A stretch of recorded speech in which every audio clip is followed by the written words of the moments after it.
Hey guys, going live. For those of you who are new joining me, my name is Bethany Noble. I am a Reiki master and I am a transformational coach. I am going to talk with you guys today about something that has been on my heart for about a week or so, and I'm going to give a few moments for folks to join. I like to come online and kind of share some things that I feel like are meaningful, or I hope is meaningful to some people. And if there's ever any kind of topics that you guys want to hear about that, are helpful to you, please just drop me a DM, and I'm happy to try to, see if it's something that resonates with me. Again, for those of you who aren't familiar with me, my name is Bethany Noble. I am a Reiki master and teacher, and I am a transformational coach. I work with people who are on healing journeys and are working to just kind of navigate through some of their own healing.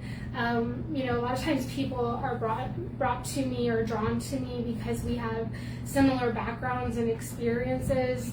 I'm a trauma-informed mentor, and I work with people who are healing through their trauma, and a lot of times when they're doing that, they encounter a lot of spiritual growth, and I work with them through that process also.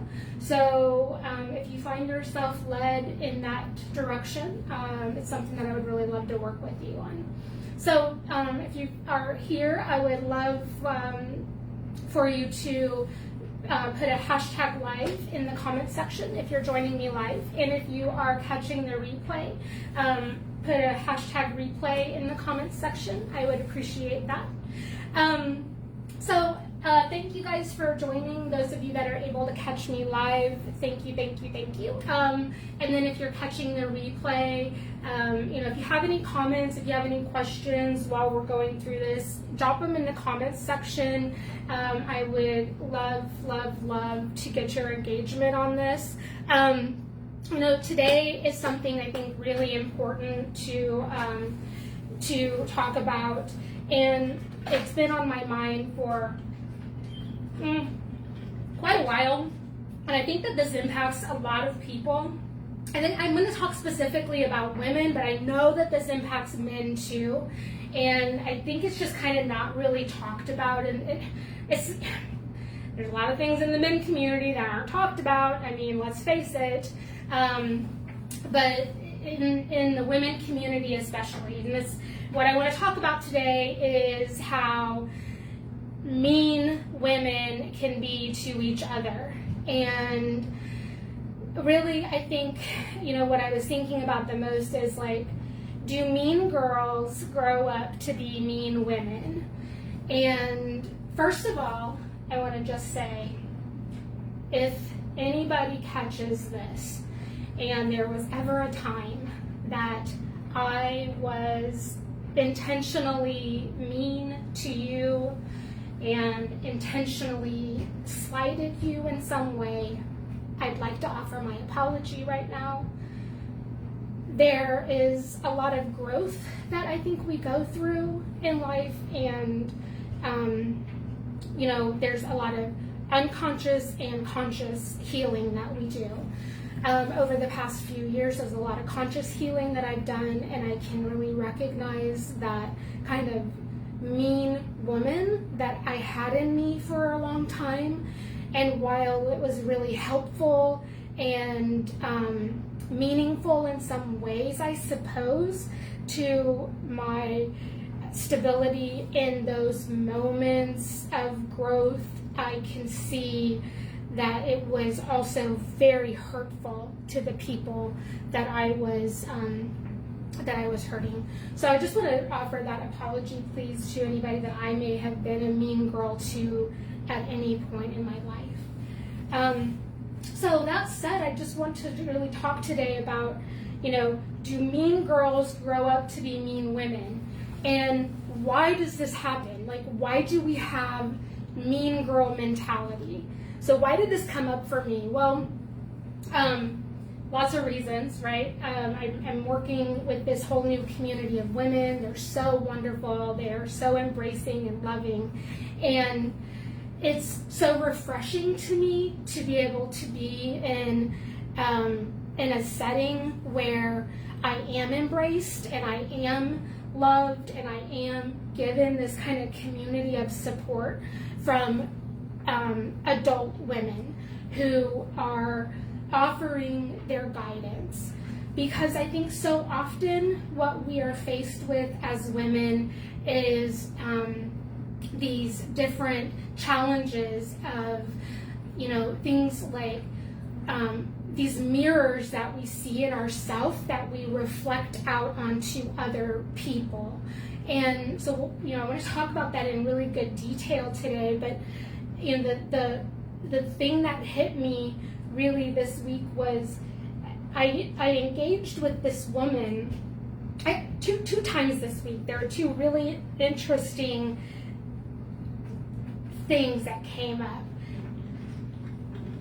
And the first thing that came up was I was at this event for we have all these graduation things going on right now. So I was at one graduation event for my daughter, and I encountered this mom, and I said hello, and she snubbed me. And, that's not a big deal, right? I guess, it's like people can ignore you. Maybe they have a lot going on. Maybe they, have a lot on their mind. And that happens, right? But in this case, it was very clear that she was very obviously ignoring me on purpose and intentionally blowing me off. And it really struck me. And because this particular person doesn't understand perhaps that they have an impact in my life in a very special way. And the way that they hold meaning in my life isn't necessarily a good way.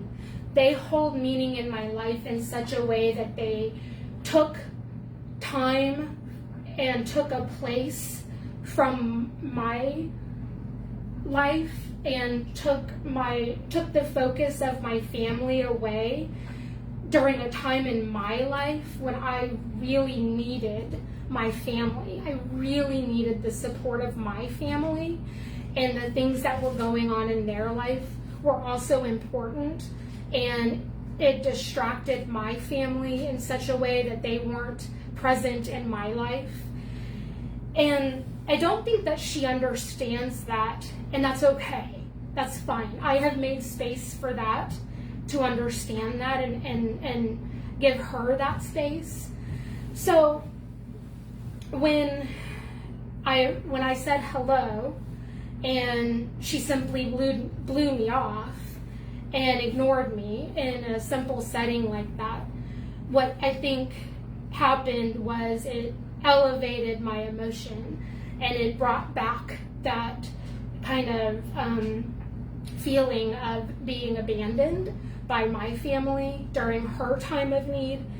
And it made me wonder, why must we be mean to each other when really all I was doing was offering a hello in a time when I didn't really need to do that? I could have just ignored her as well and gone about my day. And in reality, that's probably what I should have done, right? But this kind of, I feel like mean girl mentality or mean mom mentality persists. And is there really a necessary place for it, is my question. And then the other place that this came up this week, and I was really glad that my guides brought this to me and revealed it to me. I was chatting with another mom, not a mean mom. I was chatting with another mom, and she told me that she also, and this particular mom I was talking to, I highly respect, and was curious that this actually happened with her. She was telling me that she was talking with another mom, and this lady was trying to tell her she didn't know how to take pictures with her phone. She didn't know how to take pictures with her phone. She was implying that. And it was really upsetting to this other mom, because it made her feel, inferior, and it made her feel as though she wasn't prepared for the situation. And I don't know why we do that to other women. Why must we make them feel inferior? Why must we make them feel unprepared? Especially in situations like school events, when a lot of times, some of us moms are sliding in at the last minute because we've already, had a 15-hour work day behind us, and, heaven forbid we're bringing in, school-bought cookies, which thankfully that's all we can do anymore.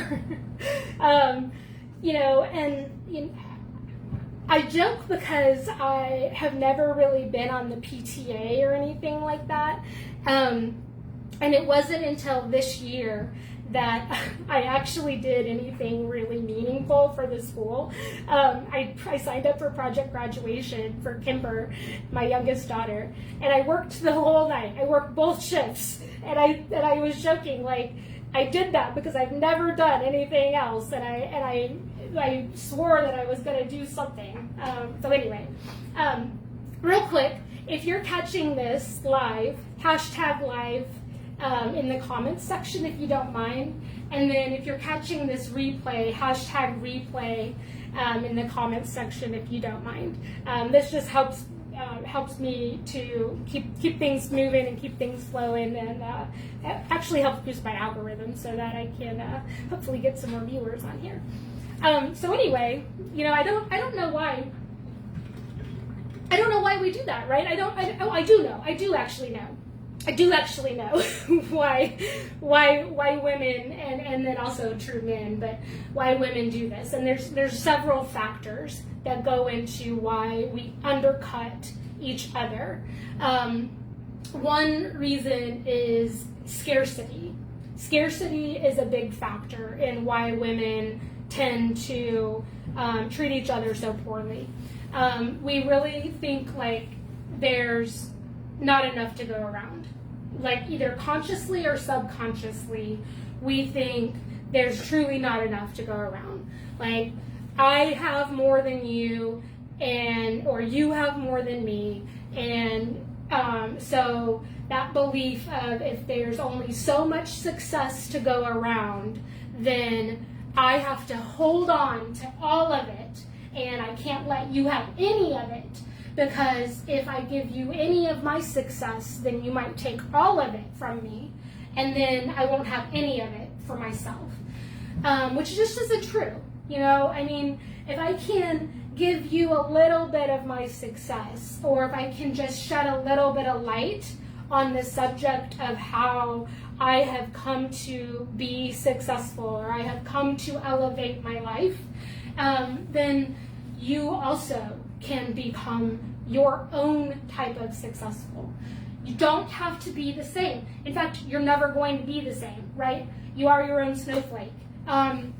So that kind of survival response that we get into is one of those kind of scarcity responses that makes us kind of be unhinged, and we start to lash out. And it's, I think, an instinct that is overdeveloped at this point.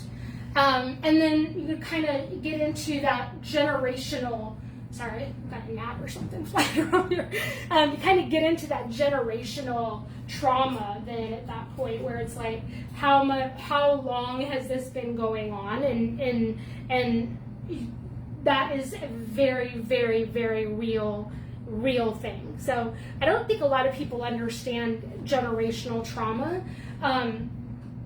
trauma lives in our DNA, and it goes back like many generations in your DNA.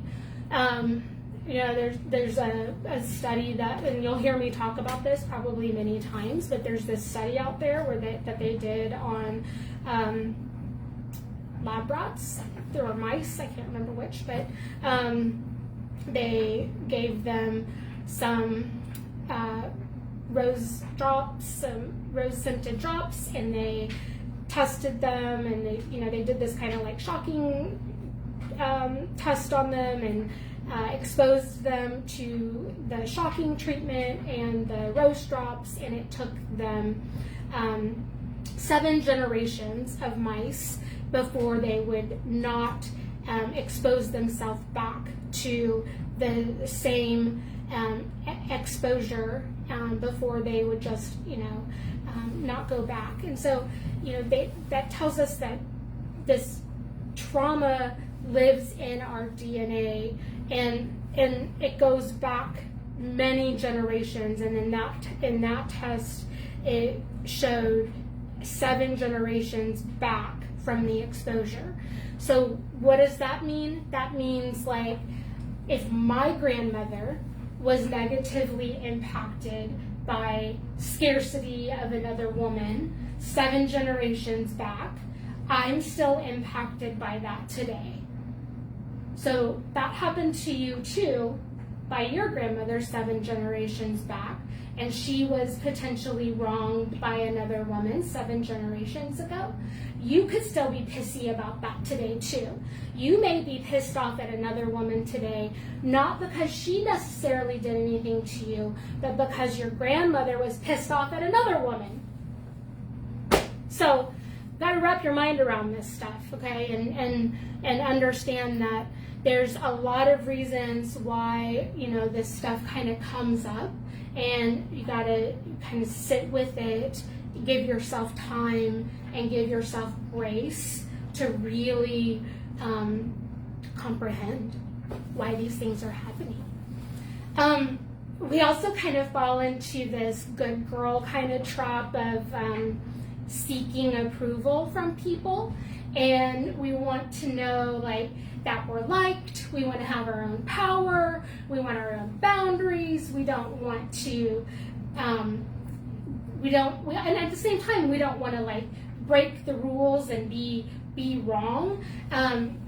So in doing that, we just kind of push other women aside, and we kind of go above them and then push the other ones below. So that kind of I'm good and you're nothing mentality kind of comes up and creeps up. So that's kind of another way that we bring in that kind of mean woman. And I think that's really, I think, when it comes into that womanhood mentality of the mean woman trap. We also have then that kind of lack of real sisterhood. You don't have a foundation of people at that point to really latch onto, and you don't have that space of creation. And when you don't have the ability to connect with other people, it leads to isolation, and you can, go into loneliness. And I talked about that earlier in the week in one of my other messages. But when you talk about women being kind of mean to each other, and that kind of lack of a safe sisterhood, sometimes we kind of get real catty, and 1 or 2 or 3 of us can click up together and then gang up on the other kind of one and make that one feel less than the rest. And that all kind of stems also from some of that generational wound that you have, and your your inability to really sit with some of that pain and that suffering that you might have had in your youth or in your prior generations. Because when you sit with why you're doing some of that stuff, why you're making some of those decisions, why you're treating people that way, then you really start to understand that those choices come from a much deeper place. They're not coming from conscious decisions. Sorry. Okay, so creating kind of that community of space where you're able to have somebody to really lean on. That's obviously where you want to be. You don't want to have that kind of mean space. So another reason, or another way that we have that kind of mean girl or mean mom or mean woman mentality is that we haven't looked inside. We haven't done the work to see what is it about myself that isn't healed. Like, what is it about myself that is really causing me to be so angry? What is it about myself that's causing me to be so sad? What is it about myself that's causing me to be so ashamed? What is it about me that's making me feel so much guilt? I think a lot of times what happens is we get hung up on like the emotion of anger, or we get hung up on the emotion of sadness, that we don't start to peel back the layers of the onion and get into some of the real emotions that exist, like guilt, like shame, like betrayal, and these things that we're really masking when we start to move into things like being mean to other people. And that's really what shadow work is. And if you work with me in coaching, one of the things that we get to eventually, we don't jump into it right away, but one of the things we get to eventually is shadow work.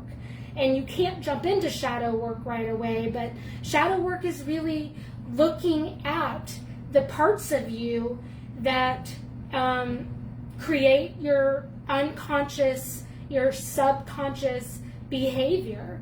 And what is it that really moves you into the behavior of being mean? So I think, we have like this really big shift right now that's happening, and it's good. We have a big change that's happening right now in society, in the community around us, and it's a seasoning of reawakening, where especially the divine feminine is really collaborating and reawakening and co-creating. So we have a really, really good opportunity here, especially women, to look at our shadows and reassess the way that we are treating each other and the way that we show up for each other, and not being mean to each other is fundamental to that approach. So, taking a look at your scarcity, the scarcity condition that you have inside of you, how do you show up for other people? Are you consciously saying, I am holding on to everything, I'm not going to share my own wealth, I am, not going to share the messages that I have? Or are you being deliberate about the mission that you have in this world? And are you going out and sharing yourself and being the best person and the best version of yourself? Are you taking a look at the way that you were brought up or the way that you bring yourself up now? And are you being gentle with yourself and giving yourself patience to own some of that and to really not harbor ill will around any of that, but to really just take ownership and move through it, and to allow those generational wounds to develop into safe spaces for growth?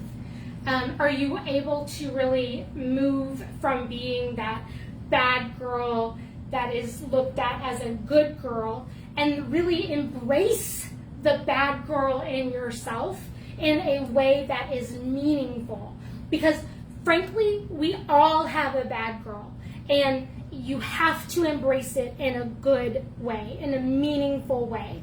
And when you start doing that, when you look at that shadow and you start embracing that bad side of you in a way that is meaningful and helpful to society, that's when you're productive. That's whenever you're helpful to yourself and other people. So, I love this type of stuff. I love when people come to me and this is the type of progress that they're trying to make.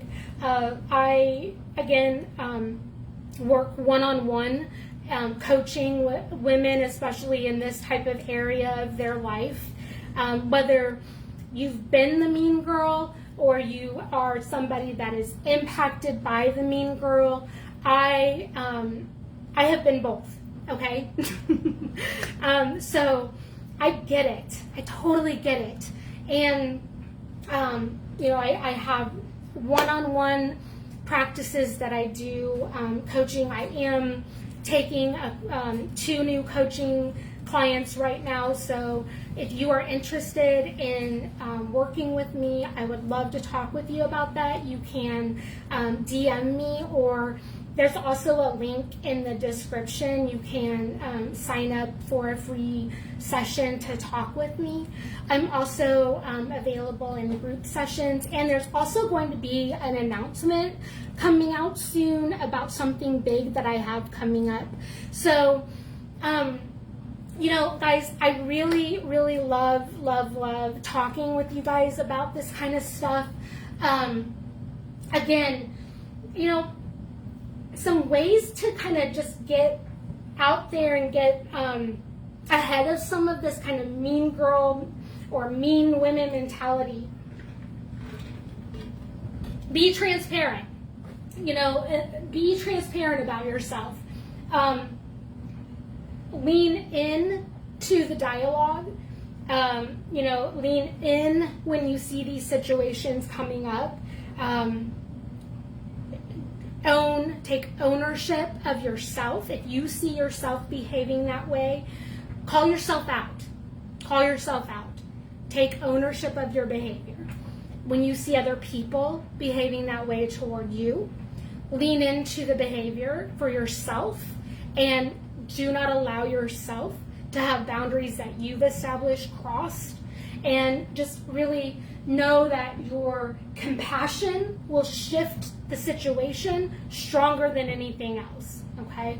And authenticity will always, always, always win, all right? And just know that coming from that kind of sacred space is where you always want to be, all right? Okay, I love you guys so much, and I will talk with you very, very soon. I hope you have a wonderful rest of your day. All right, love you, bye.